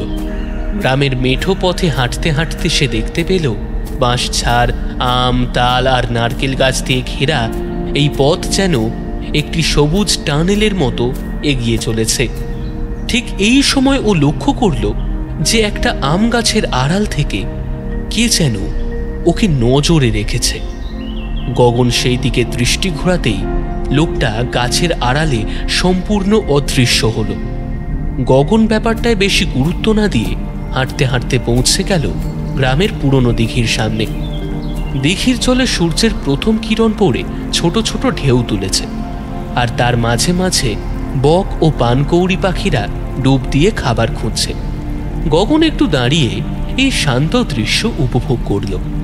হঠাৎ দেখল জলে একটা লোকের ছায়া পড়েছে। তৎক্ষণাৎ মাথা ঘুরিয়ে গগন দেখল যে লোকটা কিছুক্ষণ আগে গাছের আড়াল থেকে ওর ওপর নজর রেখেছিল সেই লোকটা ওর পেছনে এসে দাঁড়িয়েছে। গগন সেই লোকটার দিকে দৃষ্টি দিতেই লোকটা গগনকে জিজ্ঞেস করল, আপনি হঠাৎ জমিদারের বাড়িতে বেড়াতে এসেছেন বুঝি? আমি যে কাজেই আসি না কেন তা জেনে আপনার কি দরকার? আপনি কে বলুন তো? তখন থেকে আমাকে ফলো করে চলেছেন। রত্নখচিত সপ্তপর্ণী আপনার পক্ষে উদ্ধার করা সম্ভব হবে না। সর্ষের মধ্যে ভূত থাকলে সে ভূত কি কখনো তাড়ানো যায়? কথাগুলো বলে কোনো উত্তরের অপেক্ষা না করে লোকটা হাঁটা লাগালো এবং অল্পক্ষণের মধ্যেই সবুজ গাছপালা ও কুয়াশা ঢাকা পরিবেশে অদৃশ্য হয়ে গেল। সেখানে আর সময় নষ্ট না করে জমিদার বাড়িতে ফিরে এলো গগন। ওই বাড়ির সামনে এসে দেখল অরুণাভবাবু একটি লোকের সাথে কথা বলছেন। লোকটাকে গগনের বেশ চেনা লাগলো। অল্পক্ষণ চিন্তা করার পর গগনের মনে পড়ল কাল চণ্ডীপুর আসার পথে গাড়ি থামিয়ে অরুণাভবাবু এই লোকটার সাথে কথা বলছিলেন। গগন সেখানে সময় নষ্ট না করে বাড়ির ভেতরে ঢুকে পড়ল। ওদের ঘরে এসে দেখল তীর্থা সকালের নিয়মিত কাজকর্ম সেরে জামাকাপড় পরিবর্তন করে বেরোনোর জন্য তৈরি হয়ে নিয়েছে। এখন আয়নার সামনে দাঁড়িয়ে শেষ প্রস্তুতি চালাচ্ছে। কাকাই, তুমি কোথায় গিয়েছিলে? এই গ্রামের সকালটা একটু দেখতে বেরিয়েছিলাম। তা তুই তো দেখছি রেডি হয়েই রয়েছিস। তাহলে আমাদের ব্রেকফাস্ট সেরে যত তাড়াতাড়ি সম্ভব বেরিয়ে পড়তে হবে। আজ তো অনেক কাজ রয়েছে। তুই বরং এক কাজ কর, শৈলকে একটু ব্রেকফাস্টের জন্য তাড়া দে, আর আমি ততক্ষণ রেডি হয়ে আসছি। তীর্থাকে গগনের নির্দেশ পালন করতে হলো না। সেই মুহূর্তে শৈলেন্দ্রনাথ এসে ওদের খবর দিল যে ব্রেকফাস্ট তৈরি হয়ে গেছে। ওরা যেন ডাইনিংয়ে চলে যায়। যথাসম্ভব দ্রুত তৈরি হয়ে তীর্থাকে নিয়ে ব্রেকফাস্ট সারতে গগন চলে গেল। খাওয়া দাওয়া শেষ করে গগন, তীর্থা ও শৈলেন্দ্রনাথ চণ্ডীপুর গ্রাম পরিদর্শনে বেরিয়ে পড়ল। ড্রাইভারের আসনে গগন, পথ চিনিয়ে নিয়ে যাওয়ার জন্য তার পাশের আসনে বসেছে শৈলেন্দ্রনাথ। তীর্থা পেছনের আসনে বসে সবুজ শস্যক্ষেত্র, তাল, নারকেল, আম প্রভৃতি গাছ দিয়ে ঘেরা প্রাকৃতিক সৌন্দর্যের মনোমুগ্ধকর দৃশ্য মোবাইলে বন্দি করছে। গাড়ি চালাতে চালাতে গগন শৈলেন্দ্রনাথকে জিজ্ঞেস করল, আচ্ছা শৈল, আজ সকালে অরুণাভবাবুর কাছে যে ভদ্রলোক এসেছিলেন উনি কে? কাল এখানে আসার পথে গাড়ি থামিয়ে অরুণাভবাবু তো ওনার সাথেই কথা বলছিল। হ্যাঁ, লোকটার এই গ্রামে একটা সোনার দোকান আছে। হয়তো নতুন কোনো গয়না বানানোর জন্য জমিদারবাবু ওনাকে ডেকেছিলেন। শৈলেন্দ্রনাথের কথার কোনো উত্তর না দিয়ে গাড়ি চালানোয় মন দিল গগন। কিছু দূর যাওয়ার পর চারপাশে প্রাচীন বাংলার ঐতিহ্য যেন জীবন্ত হয়ে উঠল। প্রথমে ওরা গ্রামের একটি পুরনো মন্দিরে গেল। মন্দিরটির প্রবেশপথে বিশাল প্রাচীন তোরণ এবং দুটি সিংহের মূর্তি, যা তার গৌরবময় অতীতের সাক্ষ্য বহন করছে। মন্দিরের গায়ে খোদাই করা আছে বিভিন্ন দেবদেবীর মূর্তি ও পৌরাণিক কাহিনীর দৃশ্য। এই প্রাচীন স্থাপত্যগুলো দেখতে দেখতে গগন শৈলেন্দ্রনাথকে বলল, না, তোমাদের গ্রামের এই প্রত্নতাত্ত্বিক নিদর্শনগুলো সত্যি মন কেড়ে নেয়। তোমাদের জমিদারবাবুর আমন্ত্রণ না পেলে তো এসব স্থাপত্য দেখাই হতো না। এমন প্রত্নতাত্ত্বিক নিদর্শন আপনি বিশ্বরূপ নায়কের বাড়ি গেলেও দেখতে পাবেন। ও তাই নাকি? তাহলে তো ওই বিশ্বরূপ বাবুর সাথেও আলাপ করতে হচ্ছে। তা এখন ওনার বাড়ি যাওয়া যেতে পারে? সে যেতেই পারেন, এই কাছেই ওনার বাড়ি। তবে ভদ্রলোক এই গ্রামের বাড়িতে থাকেন না। উনি ইতিহাস নিয়ে কিসব গবেষণা করেন, তাই বিভিন্ন জায়গা ঘুরে বেড়াতে হয় ওনাকে। ছুটি ছাটাতে গ্রামের এই বাড়িতে আসেন উনি। ও, তা উনি না থাকলে কি ওনার সংগ্রহের ওই প্রত্নতাত্ত্বিক জিনিসপত্র দেখা যাবে? ওনার বাড়িটা নিশ্চয়ই এখন তালা দেওয়া রয়েছে। না, ওনার ভাই হোমিওপ্যাথিক ডাক্তার। উনি বউ ও মেয়ে নিয়ে এই গ্রামের বাড়িতেই থাকেন। আপনি শহর থেকে এসেছেন শুনলে ডাক্তারবাবু তার দাদা নিদর্শনগুলো দেখতে কোনো আপত্তি জানাবেন না বলেই আমার মনে হয়। বেশ, তাহলে এই মন্দির দেখা হয়ে গেলেই ওই বিশ্বরূপবাবুর বাড়ি যাওয়া যাবে। এখন গগন ও শৈলেন্দ্রনাথ কথা বলতে বলতে মন্দিরের চাতালে পায়চারি করছে। তীর্থা ওর মোবাইল ফোনে মন্দিরের বিভিন্ন স্থাপত্যের ছবি তুলে যাচ্ছে। মন্দিরের আঙিনায় কয়েকজন ভক্ত ফুল ও বাতাসা নিয়ে পুজো দেওয়ার জন্য হাজির হয়েছে। মন্দিরের ভেতরে একটি প্রাচীন পিপুল গাছ আছে, যা গ্রামবাসীদের জন্য একটি পবিত্র স্থান। মনস্কামনা পূর্ণ হওয়ার জন্য গ্রামবাসীরা এই গাছের ডালে ঢিল বেঁধে যায়। এই পিপুল গাছের নিচেই সকালে দেখা লোকটিকে আবার দেখতে পেল গগন। গগন সেই লোকটিকে কিছু বলার আগেই শৈলেন্দ্রনাথ তাকে জিজ্ঞেস করল, আরে সুকমলবাবু, আপনি এখানে? কলকাতা থেকে কবে এসেছেন? নবান্ন উৎসবের আগের দিন। কাল কলকাতায় ফিরে যাব। এতদিন গ্রামে এসেছেন, অথচ একবারও জমিদার বাবুর সাথে দেখা করতে আসেননি? কেন যাব ওই বাড়িতে? ওইখানে যাওয়ার আমার কি কোনো অধিকার রয়েছে? আপনি বুঝি অরুণাভবাবুর খুড়তুতো ভাই? শৈলেন্দ্রনাথ ও সুকমলের কথার মাঝে প্রশ্নটা করল গগন। উত্তরে সুকমল বলল, হ্যাঁ, তবে অরুণাভদার সাথে আমার রক্তের সম্পর্ক থাকলেও এখন সে সম্পর্কের কোনো দাম নেই। সেসব প্রসঙ্গ এখন থাক। বাইরের কারো সাথে আমি আমাদের পারিবারিক ব্যাপার নিয়ে আলোচনা করতে চাই না। কিন্তু আপনি যেহেতু রত্নখচিত সপ্তপর্ণী চুরির তদন্ত করতে এসেছেন, তখন অযাচিতভাবেই আমি আপনাকে কয়েকটা কথা বলে যাই। দুটো প্রশ্ন আপনি অরুণাভদাকে করবেন। সেই প্রশ্নগুলো সঠিক উত্তর পেলে আপনার এই রহস্য উদ্ঘাটন সহজ হবে। প্রথমত, এখন তো এই জমিদার বাড়িটা ছাড়া অরুণাভদাদের আর বেশি কিছু নেই। জমি জমা যা ছিল তার বেশ কিছুটা আমাদের ভাগে চলে এসেছে, আর অরুণাভদার ভাগে যেটুকু জমি ছিল তার বেশিরভাগই বিক্রি হয়ে গিয়েছে। আর যতদূর জানি অরুণাভদা কোনো চাকরি বাকরিও করে না। তাহলে এখন ওর চলছে কিভাবে? এত বড় বাড়ি রক্ষণাবেক্ষণ করা, ছেলেকে কলকাতার হোস্টেলে রেখে প্রাইভেট কলেজে পড়ানো, তার ওপর অতিথি আপ্যায়ন, লৌকিকতা, ভদ্রতা বা গাড়ি প্রভৃতির এত খরচ এই জমিদার বাবু এখন চালাচ্ছেন কিভাবে? চাল চলন, সাজ পোশাক, খাবে ভাবে তো কোনো দারিদ্রতার চিহ্ন খুঁজে পাওয়া যায় না। দ্বিতীয় প্রশ্ন হলো, এত পাহারা, এত প্রতিবন্ধকতা পেরিয়ে রত্নখচিত সপ্তপর্ণী চুরি হলো কিভাবে? আপনি তো নিজে রত্নকুটি ঘুরে দেখেছেন। বাইরের একটা লোকের পক্ষে কি ওখান থেকে ওই মুকুট চুরি করা সম্ভব? আর তর্কের খাতিরে যদি ধরেই নি যে সমস্ত তালা ডুপ্লিকেট চাবি চোর অতি কৌশলে জোগাড় করেছে, তবুও কি তার পক্ষে চুরিটা করা সম্ভব হবে? গ্যাস চেম্বার বন্ধ করবে কিভাবে? সেটা বন্ধ করার কৌশল তো একমাত্র অরুণাভদাই জানে। আমার কথাগুলো একবার ভেবে দেখবেন। হ্যাঁ, কথাগুলো আপনি ঠিকই বলেছেন। আমার মনেও যে সে প্রশ্ন আসেনি তা নয়। আপনার সাথে আরো ভালোভাবে পরিচিত হওয়ার ইচ্ছে রইল। আজ সন্ধ্যায় কি একটু বসা যায়? না, আমি কাল ভোরের ট্রেনে কলকাতায় চলে যাচ্ছি, তাই সন্ধ্যায় কয়েকজনের সাথে দেখা করতে যেতে হবে। তাছাড়া ব্যাগপত্র গোছাতেও হবে। আপনি আমার নম্বরটা রেখে দিন, প্রয়োজন মতো ফোনে কথা বলে নেওয়া যাবে। সুকমল চট্টোপাধ্যায়ের কথা মেনে ফোন নম্বর বিনিময় করে নিল গগন। তারপর সুকমল বাবু নিজের গন্তব্যের দিকে পা বাড়ালেন, আর গগন রায় এগোল বিশ্বরূপ বাবুর বাড়ির দিকে। মিনিট পাঁচেকের মধ্যে ওরা গন্তব্যস্থলে পৌঁছে গেল। বাড়ির সামনেই রয়েছে বিশ্বরূপ বাবুর ভাই অভিরূপ বাবুর চেম্বার। এই হোমিওপ্যাথি ডাক্তারের যে যথেষ্ট সুখ্যাতি রয়েছে তা ওর চেম্বারে এলেই বোঝা যায়। সেখানে রোগীর ভিড় উপচে পড়ার মতো।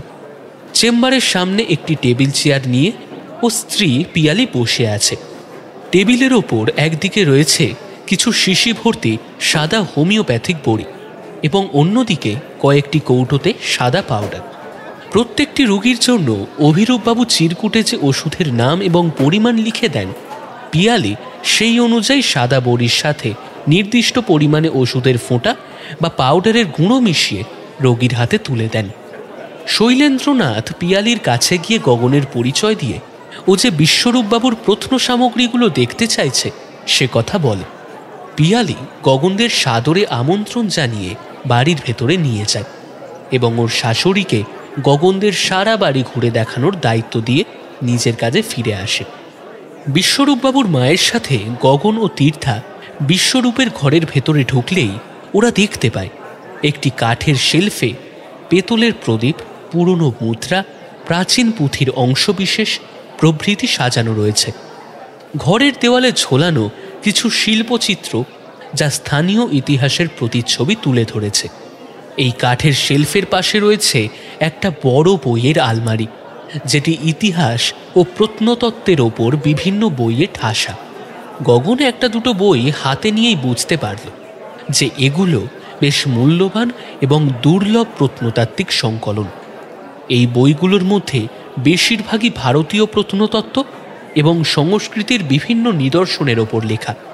আলমারির ওপরের দিকে একটি কাঁচের বাক্সে সাজানো রয়েছে কিছু দুর্লভ পাথর, মুদ্রা ও প্রত্নস্থানের খণ্ডচিত্র। এগুলোই বিশ্বরূপের প্রত্নতাত্ত্বিক ঝোঁক ও সংগ্রহশীলতার পরিচয় দেয়। গগনের নির্দেশে তীর্থা সকল সামগ্রীর ছবি তুলে নিল। আলমারির বিপরীত দেওয়ালে কিছু বাঁধানো সাদা কালো ছবি টাঙানো রয়েছে।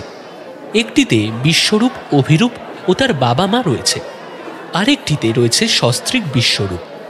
আরেকটি ছবিতে কলেজ পড়ুয়া বিশ্বরূপকে দেখা যাচ্ছে তার বন্ধু বান্ধবীদের সাথে। এদের মধ্যে একটা মেয়েকে গগনের বেশ চেনা মনে হলো, তবে মেয়েটিকে যে ও আগে কোথায় দেখেছে সেটা ঠিক মনে করতে পারল না। গগন নিঃশব্দে ওই মেয়েটির ছবি মোবাইল বন্দি করল। তারপর বিশ্বরূপের মাকে ডেকে জিজ্ঞেস করল, আচ্ছা মাসিমা, এই মেয়েটি কে বলতে পারবেন? এরা সব বিশ্বর কলেজের বন্ধু বান্ধব। আমি এদের কাউকেই ঠিক চিনি না। ও আচ্ছা, বিশ্বরূপবাবু শেষ কবে এই বাড়িতে এসেছিলেন? মাস 6 আগে নবান্ন উৎসবে আসার কথা ছিল, কি একটা কাজ পড়ে যাওয়াতে আসতে পারেনি। আচ্ছা, উনি পরিবার নিয়ে কলকাতাতেই থাকেন বুঝি? হ্যাঁ, কাজকর্মের সুবিধের জন্যে ওখানে একটা ফ্ল্যাট কিনেছে। আচ্ছা, বিশ্বরূপবাবুর কলকাতার ঠিকানা, ফোন নাম্বারটা একটু দিতে পারবেন? ওর কতগুলো কার্ড রয়েছে এখানে, দাঁড়াও দিচ্ছি। সেলফের ড্রয়ার খুলে বিশ্বরূপবাবুর একটা ভিজিটিং কার্ড বের করে গগনের হাতে দিলেন ভদ্রমহিলা। গগন সেই কার্ডটা এক পলক দেখে পকেটস্থ করল। তারপর ওই ঘর থেকে বেরিয়ে গেল ওরা। বিশ্বরূপবাবুর বাড়ির সাজসজ্জা এবং প্রত্ন সামগ্রী দেখে গগন বুঝতে পারে যে উনি এমন একজন মানুষ যিনি ঐতিহ্য এবং ঐতিহাসিক মূল্যবোধকে সুরক্ষা ও সংরক্ষণের দিকে যথেষ্ট সচেতন। বিশ্বরূপবাবুর মায়ের কাছ থেকে বিদায় নিয়ে গগন, তীর্থা এবং শৈলেন্দ্রনাথ ওই বাড়ি থেকে বেরিয়ে আসে। বিশ্বরূপবাবুর বাড়ি থেকে বেরিয়ে মিনিট 3 গাড়ি চালিয়েই শৈলেন্দ্রনাথের বাড়ি পৌঁছালো গগনরা। শৈলেন্দ্রনাথের বাড়িটি একটি পুরনো ছোট্ট মাটির ঘর, যার ওপর কাঠের ছাউনি এবং দেওয়ালে রয়েছে মাটি ও চুনের প্রলেপ। বাড়ির সামনে একটা ছোট্ট উঠোন, যেখানে কয়েকটি বিভিন্ন প্রকার গাছ রয়েছে। গগনদের দেখেই শৈলেন্দ্রনাথের বাবা উঠে দাঁড়ালেন। 80-র ওপর বয়স হলেও ভদ্রলোকের শরীর বেশ দৃঢ়। তার মুখের ধূসর দাড়ি ও ছোট ছোট করে কাটা চুল তাকে প্রাচীন বটবৃক্ষের মতো গম্ভীর ও স্থিতধী করে তুলেছে। একজোড়া উজ্জ্বল চোখ, যা এখনো তার জীবন ও অভিজ্ঞতার কথা বলে চলে। উঠোনে একটি খাটিয়া পাতা রয়েছে। শৈলেন্দ্রনাথ গগন ও তীর্থাকে ওখানেই বসিয়ে বাবার সাথে ওদের পরিচয় করিয়ে দিল। বাবা, ওনার নাম গগন গায়েন, আর ও ওনার ভাইজি তীর্থা। জমিদার বাড়ি থেকে যে মুকুটটি চুরি গেছে, ওনারা সেটা তদন্ত করতে এসেছেন। তোমার সাথে একটু কথা বলতে চান ওনারা। শৈলেন্দ্রনাথের বাবা একটি মোড়া নিয়ে গগনদের সামনে বসলেন। তারপর বললেন, আবার বয়স হয়েছে, এখন তো আমি বাতিলের খাতায়। আমার সাথে আর কি কথা বলবেন? না না, আপনারা বাতিল হতে যাবেন কেন? আপনি অনেক ইতিহাসের সাক্ষী, দীর্ঘদিন জমিদার বাড়িতে কাজ করেছেন, সেই অভিজ্ঞতার গল্পই আপনার কাছ থেকে শুনতে এসেছি। কথা পরে হবে বলেই মোড়া থেকে উঠে দাঁড়ালেন ভদ্রলোক। তারপর ছেলেকে বললেন, শৈল, ওনাদের দুটো ডাব কেটে দে। না না, আপনি ব্যস্ত হবেন না, আমরা খাওয়া দাওয়া করেই বেরিয়েছি। আপনারা জমিদার বাড়ি থেকে এসেছেন, ওখান থেকে না খাইয়ে পাঠাবে না তা আমি জানি, তবে আপনি আমার বাড়িতে প্রথম এলেন, শুধু মুখে কথা বলি কি করে? শৈলেন্দ্রনাথ দুটো ডাব এনে তীর্থা ও গগনের হাতে ধরালো। গগন মুখে যাই বলুক না কেন, এত ঘোরাঘুরি ও এতটা পথ গাড়ি চালানোর পর ক্ষুধা ও তৃষ্ণা দুটোই বেশ পেয়েছিল ওর। আর এই ডাব সেই দুটোরই খানিকটা লাঘব করল।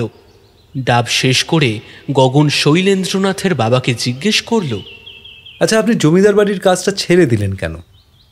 মানে শারীরিক সমস্যা নাকি অন্য কোনো কারণ ছিল?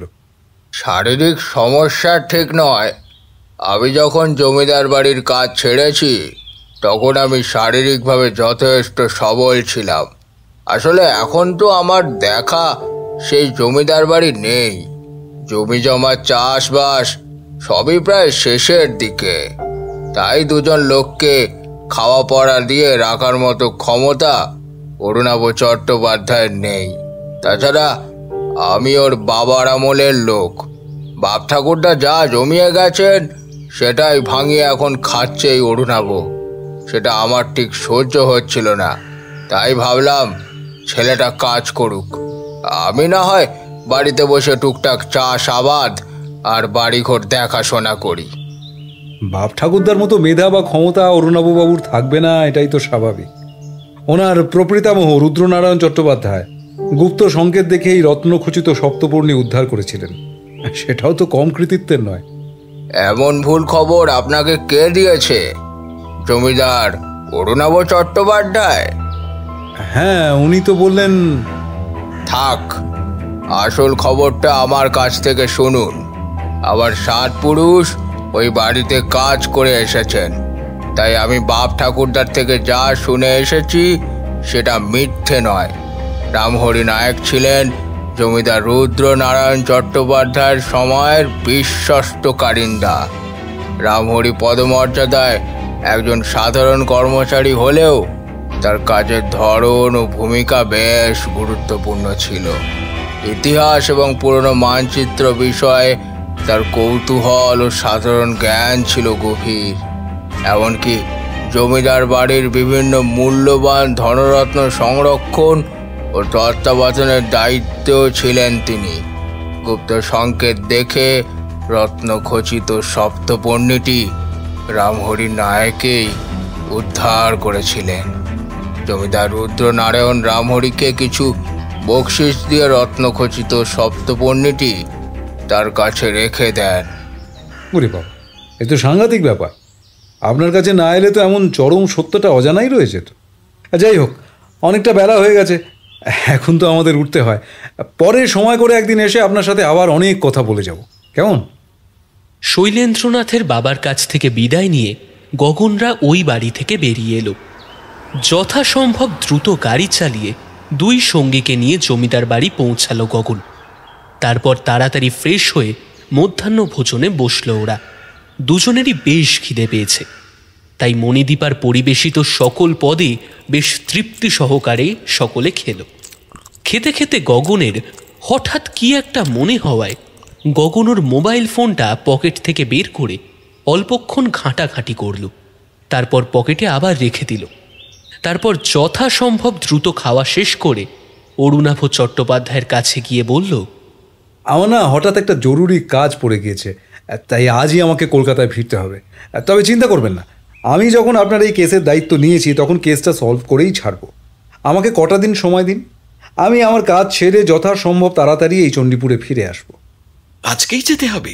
মানে ওই কাল সকাল সকাল বেরিয়ে পড়লে হতো না? আসলে এখানকার রাস্তাঘাট খুব একটা ভালো নয়, রাত্রে গাড়ি চালানো মোটেই নিরাপদ হবে না। তাছাড়া 2-1 দিনের মধ্যে আমাদেরও ছেলের সাথে দেখা করতে কলকাতায় যেতে হবে। আপনি 1-8 দিন থেকে গেলে আমরা কর্তাগিন্নি আপনার সঙ্গ নিতে পারতাম। আপনাদের সহযাত্রী হিসাবে পেলে তো বেশ ভালোই হতো, তবে আমাকে আজ কলকাতায় পৌঁছতেই হবে, না হলে বেশ সমস্যায় পড়তে হবে। ঘণ্টাখানেকের মধ্যে বেরোতে পারলে আশা করছি দিনের আলো থাকতে থাকতেই সিউড়ি পৌঁছতে পারবো, তাহলে বিশেষ কোনো সমস্যা হবে না। তীর্থা কোনো রকম প্রশ্ন না করে যত তাড়াতাড়ি সম্ভব ব্যাগপত্র গুছিয়ে নেয়। বাধ্য মেয়ের মতো কাকার নির্দেশ পালন করল ভাইজি। কাকাই, আমরা 7 তাড়াতাড়ি কলকাতায় ছুটছি কেন? কারণটা কি এখন জানতে পারি?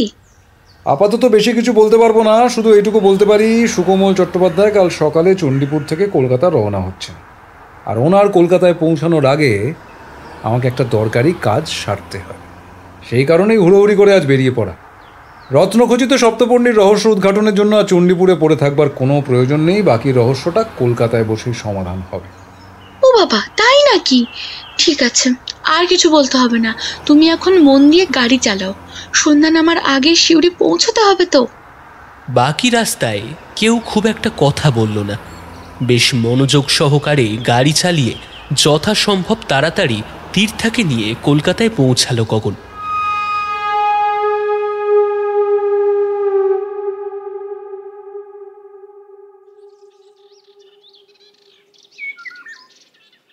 পরদিন সকালে অরিত্রকে বিশ্বরূপবাবুর ফোন নাম্বার দিয়ে ওর লোকেশন ট্রেস করতে বলল গগন।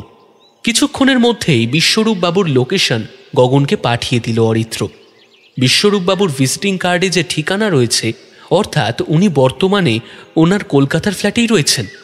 গগন যথাসম্ভব তাড়াতাড়ি ওনার ফ্ল্যাটে পৌঁছালো এবং নিজের পরিচয় দিয়ে প্রয়োজনীয় কথাবার্তা সেরে ঘণ্টাখানেকের মধ্যে ওখান থেকে বেরিয়ে এলো। এরপর গগন গেল হাওড়া স্টেশনে। সুকোমল চট্টোপাধ্যায় ট্রেন থেকে নামলে গগন তার সাথে দেখা করে প্রয়োজনীয় কিছু কথা সারে। তারপর সুকোমল বাবুকে ছেড়ে দিয়ে একটি নিরিবিলি জায়গায় গিয়ে অরুণাভ চট্টোপাধ্যায়কে ফোন করে ও। অরুণাভবাবু, হ্যাঁ, রত্নখচিত সপ্তপর্ণীর সন্ধান পাওয়া গিয়েছে। আপনি কি সস্ত্রীক কাল ভোরের ট্রেনে কলকাতায় আসতে পারবেন? অবশ্যই পারবো, কিন্তু আপনি ওটা পেলেন কিভাবে? আর এখন ওটা কি আপনার কাছেই আছে? সব খবর কাল সাক্ষাতেই জানতে পারবেন। আর তবে রত্নখচিত সপ্তপর্ণী এখন আমার কাছে না থাকলেও কাল আশা করি আপনারা ওটা দর্শন পাবেন। কথা শেষ করে ফোন রেখে চলে আসে গগন। পরদিন অরুণাভ চট্টোপাধ্যায় সস্ত্রীক কলকাতায় পৌঁছে প্রথমে ছেলের সঙ্গে দেখা করলেন। তারপর একটা হোটেলে মধ্যাহ্নভোজ সেরে পূর্ব নির্ধারিত জায়গায় গগনের সাথে দেখা করেন ওরা। তীর্থা গগনের গাড়িতেই বসেছিল। গগন সকলকে নিয়ে বিশ্বরূপ নায়কের ফ্ল্যাটে যায়। গগনের কথা মতো সুকোমল চট্টোপাধ্যায় কিছুক্ষণ আগেই ওই ফ্ল্যাটে পৌঁছে গিয়েছে। সকলকে দেখে অরুণাভবাবু বেশ অবাক হয়ে বললেন, আমাদের সকলকে এখানে ডেকে আনার মানে কি? আর ওই রক্ত খচিত সপ্তপর্ণীটি বা কোথায়? একটু ধৈর্য ধরুন, কিছুক্ষণের মধ্যে সব ঘটনা পরিষ্কার হয়ে যাবে। তবে সবার আগে অরুণাভবাবু, আপনি আমাকে বলুন, এখন তো জমিদারি থেকে তেমন বিশেষ আয় নেই, তাহলে আপনি এত খরচ সামলাচ্ছেন কিভাবে? না না না না, সে প্রশ্নের উত্তর আমি আপনাকে দিতে বাধ্য নই গগনবাবু। বেশ, উত্তরটা তাহলে আমিই দিয়ে দিচ্ছি। জমিদারিতে আয় না থাকলেও মান মর্যাদা আভিজাত্য তো ক্ষুণ্ণ হতে দেওয়া যায় না। তাই আপনি জমি, স্ত্রীর গহনা প্রভৃতি বিক্রি করে সম্মান বাঁচানোর চেষ্টা করে চলেছেন। তবে তা দিয়ে আর কতদিন চলে? সেই কারণে অবশেষে চূড়ান্ত পরিকল্পনাটা করেই ফেললেন আপনি। বেশ মোটা অঙ্কের অর্থের বিনিময়ে রত্নখচিত সপ্তপর্ণী লন্ডনের একটা সংস্থার কাছে বিক্রি করার সিদ্ধান্ত নিয়ে ফেললেন। সবকিছু ঠিকঠাকই চলছিল, তবুও শেষ রক্ষা হলো না। আচ্ছা মণিদীপা ম্যাডাম, আপনি আর বিশ্বরূপবাবু কলেজে তো একসাথেই পড়াশোনা করেছেন, আর আপনারা খুব ভালো বন্ধুও ছিলেন, তাই তো? এসব কথা আপনাকে কে বলল? না না, কেউ বলেনি। বিশ্বরূপবাবুর গ্রামের বাড়িতে আপনাদের কলেজ জীবনের একটা ছবি দেখেই সন্দেহটা মনে দানা বাঁধল। আর তারপরে দুপুরে খেতে বসে আপনার ওই ঠোঁটের ওপরে তিলটা দেখে সে ব্যাপারে নিশ্চিত হই। বুঝলেন অরুণাভবাবু, আপনি দেশের এত মূল্যবান একটা সম্পদকে বিদেশে বিক্রি করে দেবেন, সেটা আপনার স্ত্রী মোটেই মেনে নেন। তাই উনি সম্পদ রক্ষা করার স্বার্থে বন্ধু বিশ্বরূপের সাথে যোগাযোগ করেন। হ্যাঁ, এই প্রসঙ্গে আরেকটা কথা বলে রাখা দরকার।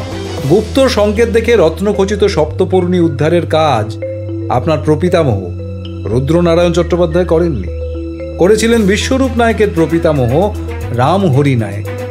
নিজের প্রপিতামহের উদ্ধার করা মুকুট দেশের বাইরে যেতে দিতে চাননি বিশ্বরূপবাবু। আর এই গ্যাস চেম্বার বন্ধ করা, রত্নকুঠির সকল চাবির ডুপ্লিকেট তৈরি করা, সব কাজই মণিদীপা ম্যাডাম বেশ দক্ষতার সাথে সেরেছেন। চুরিটা অবশ্য বিশ্বরূপবাবু দুজন দক্ষ চোরকে দিয়েই করিয়েছেন। তবে সুকোমলবাবুর আমাকে ফলো করা এবং ওনার কথাবার্তাতে আমার মনে হয়েছিল যে উনি এই চুরির সাথে জড়িত রয়েছেন। সেই কারণেই আমি সাত তাড়াতাড়ি ওনার কলকাতা পৌঁছানোর আগে কলকাতায় এসে বিশ্বরূপবাবুর সাথে দেখা করি। বিশ্বরূপবাবু অবশ্য কোনো রকম ভনিতা করেনি, কোনো কথা বিন্দুমাত্র গোপন করার চেষ্টা না করেই সব কিছু আমাকে খুলে বলেছে। সব তো বুঝলাম, তবে রক্তখচিত সপ্তপর্ণীটি এখন কোথায় আছে শুনি? বিশ্বরূপবাবুর চেষ্টায় খুব শীঘ্রই সেটা কলকাতা জাদুঘরে ঠাঁই পেতে চলেছে। যাই হোক, গ্রামের সম্পদ তাহলে আর গ্রামে থাকছে না। আমি বিদেশে পাঠাচ্ছিলাম, আপনারা এটা দেশে রাখছেন। বুঝলেন বিশ্বরূপবাবু, অরুণাভবাবু কথাটা কিন্তু মন্দ বলেননি। আপনি বরং আপনাদের গ্রামেই একটা মিউজিয়াম তৈরি করে ওই রত্নখচিত সপ্তপর্ণীটি ওখানে রেখে দিন। আপনার বাড়িতেই তো অনেক প্রত্নতাত্ত্বিক সম্পদ রয়েছে, সেগুলোরও মিউজিয়ামে স্থান হলে মন্দ হবে না। আর আপনাদের গ্রামে যে মন্দির আর স্থাপত্য রয়েছে তা ভ্রমণ পিপাসুদের কাছে যথেষ্ট আকর্ষণীয় বলেই আমার মনে হয়। আর সেই সঙ্গে একটা মিউজিয়াম থাকলে তো আর কথাই নেই। ঠিকমতো প্রচার করতে পারলে ট্যুরিস্টদের অভাব হবে না। আর অরুণাভবাবু যদি ওনার এত বড় জমিদার বাড়ির কিছু অংশে ট্যুরিস্টদের থাকতে দেন, তাহলে তো উপার্জনও মন্দ হবে না। ট্যুরিস্টদের আগমন ভালো হলে আমিও চণ্ডীপুরে একটা হোটেল খুলে বসবো।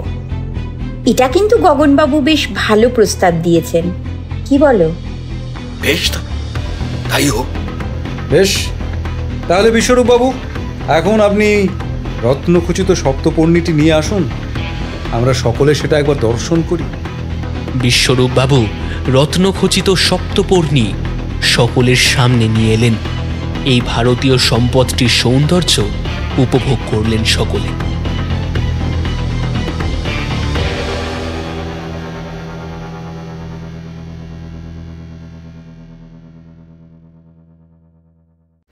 এতক্ষণ তোমরা শুনলে শ্রী জয়দীপ চক্রবর্তীর লেখা গগনতীর্থা সিরিজের পরবর্তী নিবেদন রত্নখচিত সপ্তপর্ণী রহস্য।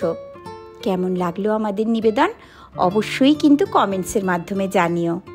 আর যারা বিভিন্ন চরিত্রে অভিনয় করেছে তাদের সাথে একটু পরিচয় করিয়ে দিই। কথক আর শৈলেন্দ্রনাথের বাবা হয়েছে শুভম, গগনের চরিত্রে ছিলেন সৌরিন্দা, তীর্থার ভূমিকায় অভিনয় করেছে পিয়ালি, অরুণাববাবু হয়েছেন রাজদা, শৈলেন্দ্রনাথ আর অরিত্রর ভূমিকায় ছিল তনয়, সুকমলের ভূমিকায় ছিল প্রয়াস, আর মণিদীপা, মাসিমা এবং গল্পের সূত্রধার হিসেবে ছিলাম আমি মৌমিতা। যদি তোমাদের আমাদের কাজ ভালো লাগে তাহলে একটু লাইক আর কমেন্ট করে দিও, আর যদি আরও ভালো লাগে একটু চ্যানেলটা সাবস্ক্রাইব করে দিও। আবার ফিরবো খুব তাড়াতাড়ি জমজমাট একটা গল্প নিয়ে। সবাই খুব ভালো থেকো, সুস্থ থেকো আর শুনতে থেকো লাইসেন্স টু থ্রিল।